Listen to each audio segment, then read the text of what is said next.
Halo Sobat Raftel Sport, selamat datang kembali di channel yang akan selalu membedah tuntas sisi taktis dan drama di atas lapangan hijau.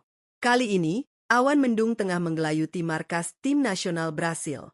Di saat turnamen memasuki fase krusial, badai cedera justru datang menghantam tanpa ampun. Tiga pilar utama, Casemiro, Lucas Paqueta, dan Raphinha, dipastikan harus menepi. Kemenangan meyakinkan atas Jepang di babak 32 besar memang membawa angin segar, tetapi ujian sesungguhnya baru akan dimulai. Di babak 16 besar, tim Samba harus berhadapan dengan salah satu tim paling on fire di turnamen kali ini, Norwegia. Di bawah asuhan Carlo Ancelotti, Brasil dituntut untuk tetap menari, meskipun tanpa beberapa musisi utamanya. Bagaimana Don Carlo meracik strategi dengan skuad yang tersisa? Siapa yang pantas menambal lubang besar di lini tengah? Dan yang paling menjadi tanda tanya besar, mampukah Neymar kembali menjadi juru selamat setelah rentetan cedera yang menyiksanya? Mari kita bedah tuntas hanya di Raftel Sport.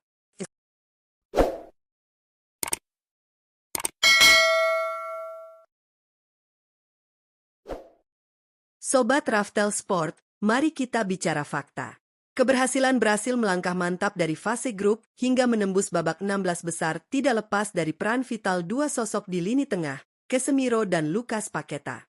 Casemiro adalah jantung pertahanan pertama Brasil. Dia adalah sang penghancur yang bertugas mematikan transisi serangan lawan sebelum bola menyentuh sepertiga akhir lapangan. Sementara itu, Lucas Paqueta adalah metronome, pemain yang mendikte tempo dan menjadi jembatan antara lini tengah dan kuartet penyerang di depan. Kehilangan keduanya dalam waktu bersamaan ibarat sebuah mobil balap yang kehilangan sistem pengereman dan sistem navigasinya sekaligus. Melawan tim sekelas Norwegia yang memiliki transisi mematikan, absennya Casemiro adalah sebuah alarm bahaya tingkat tinggi. Norwegia saat ini sedang berada dalam puncak performa mereka. Dengan Martin Odegaard yang bertindak sebagai kreator serangan dari lini kedua, dan tentu saja, monster kotak penalti bernama Erling Haaland yang siap menerkam setiap celah di pertahanan Brasil. Jika lini tengah Brasil gagal memberikan tekanan kepada Odegaard, maka bersiaplah melihat Haaland berpesta. Di tengah kabar buruk, selalu ada secercah harapan. Keputusan Carlo Ancelotti ketika Raphinha tumbang di laga kedua fase grup sempat memicu perdebatan. Raphinha adalah sosok winger eksplosif yang rajin membuka ruang dan melakukan cut inside. Namun, saat musibah itu datang, panggung justru berhasil direbut oleh sang wonderkid, Ryan. Kepercayaan Ancelotti dibayar lunas oleh pemuda ini. Ryan masuk tanpa rasa gugup sedikitpun. Ia mampu mengambil alih peran Raphinha di sisi sayap kanan dengan sangat luar biasa. Kelebihannya bukan hanya pada kecepatan murni, tetapi juga kemampuannya dalam mengambil keputusan di momen krusial, sebuah kedewasaan bermain yang jarang dimiliki pemain seusianya. Ryan tidak hanya menyisir garis pinggir lapangan, tetapi ia juga kerap menarik dua bek lawan, memberikan ruang bagi para gelandang Brasil untuk merangsek naik. Kehadiran Ryan membuktikan bahwa Ancelotti memiliki kedalaman skuad yang mumpuni di sektor penyerangan. Namun, masalah utamanya sekarang bukan di sayap, melainkan di ruang mesin. Kini kita masuk ke pertanyaan paling krusial, siapa yang layak dan mampu menggantikan Casemiro? Nama pertama yang otomatis muncul di kepala tentu saja adalah Fabinho. Secara pengalaman, Fabinho memiliki jam terbang yang tak perlu diragukan lagi untuk pertandingan bertekanan tinggi seperti babak 16 besar ini. Namun Sobat Raftel Sport, ada perbedaan karakteristik yang sangat mencolok antara Casemiro dan Fabinho. Casemiro adalah tipe gelandang bertahan yang proaktif. Ia seringkali melompat dari posisinya untuk melakukan tackle agresif atau pressing ke depan guna mematikan serangan sejak dini. Di sisi lain, Fabinho adalah gelandang yang lebih reaktif dan mengandalkan penempatan posisi, zonal marking.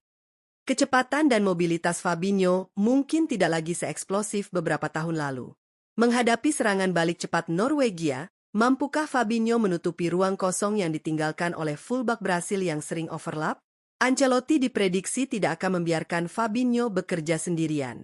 Sang Alenato sangat mungkin mengubah sistem dari single pivot menjadi double pivot.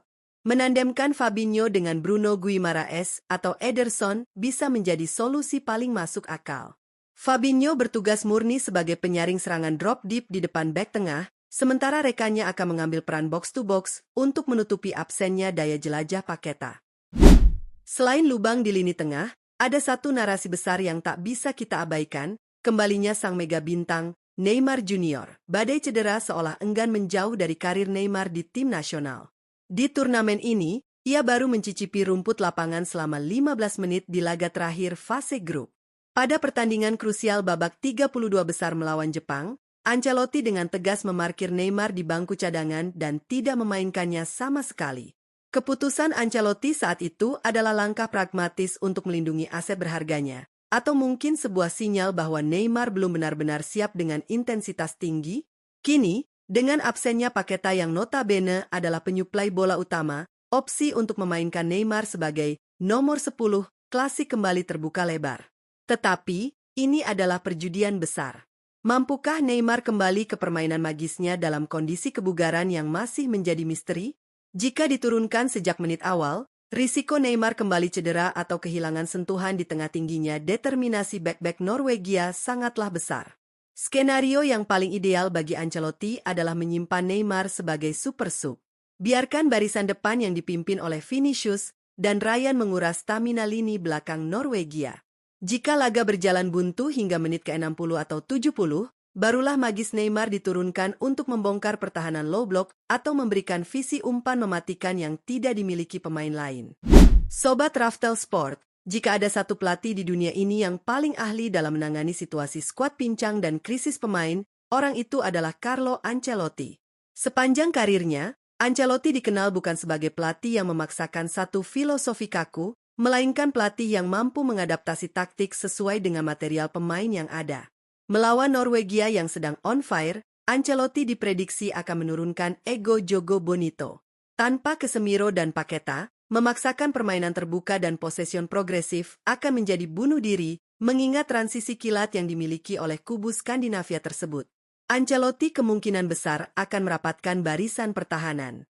Ia akan menginstruksikan para pemainnya untuk lebih sabar menunggu di area sendiri, memperkecil celah antar lini agar Martin Odegaard tidak leluasa mengirimkan umpan membelah pertahanan kepada Erling Haaland. Garis pertahanan Brasil tidak akan ditarik terlalu tinggi. Fabinho akan diposisikan sebagai jangkar statis, didampingi oleh gelandang bertipe pekerja keras. Sementara itu, untuk urusan mencetak gol, Ancelotti akan sangat mengandalkan kecepatan transisi positif dari kedua sayap, terutama mengandalkan akselerasi Vinicius Junior di kiri dan ledakan Ryan di sisi kanan.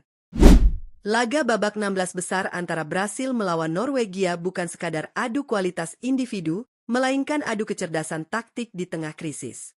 Norwegia datang dengan skuad yang bugar, momentum yang luar biasa, dan duet maut de Geaard Haaland.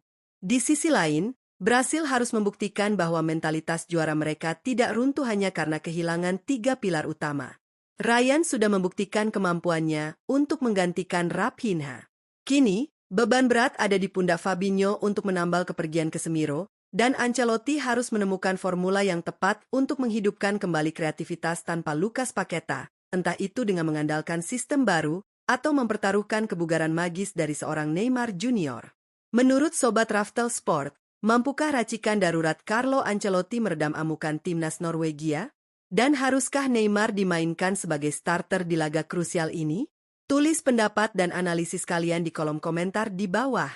Jangan lupa untuk klik tombol like jika kalian menyukai analisis mendalam ini, share video ini ke teman-teman pecinta bola lainnya, dan pastikan kalian sudah subscribe channel Raftel Sport agar tidak ketinggalan update dan analisis taktik sepak bola paling tajam berikutnya. Terima kasih sudah menonton, salam olahraga, dan sampai jumpa di video selanjutnya.